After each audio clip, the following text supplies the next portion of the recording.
नगर शहरात हनुमान जयंती आज मोठ्या उत्साहात आणि भक्तिपूर्ण वातावरणात साजरी झाली। शहरात सर्व भागांमध्ये मोठ्या संख्येने रामभक्त हनुमानाची मंदिरे आहेत।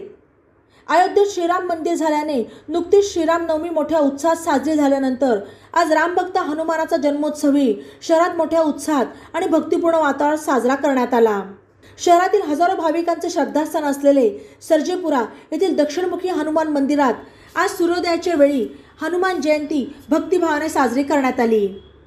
या निमित्त पहाटे हनुमानाच्या मूर्तीला महाभिषेक आणि विधिवत पूजा करून हनुमान चालीसा पाठ, श्रीराम नामाचा जप आणि आरती करून हनुमंताचा जन्मोत्सव साजरा करण्यात आला। या निमित्त मंदिरात अंतर्गत सजावट आणि मंदिरावर आकर्षक विद्युत रोषणाई करण्यात आली। हनुमान जयंती निमित्त सर्जेपुरा येथील दक्षिणमुखी हनुमान मंदिराचे पुजारी कन्हैयालाल परदेशी यांच्या मार्गदर्शनाखाली जन्मोत्सव सोहळा साजरा करण्यात आला। बातम्यांसाठी ई नवा मराठा यूट्यूब चॅनलला सबस्क्राईब करा आणि बेल आयकॉनवर प्रेस करा।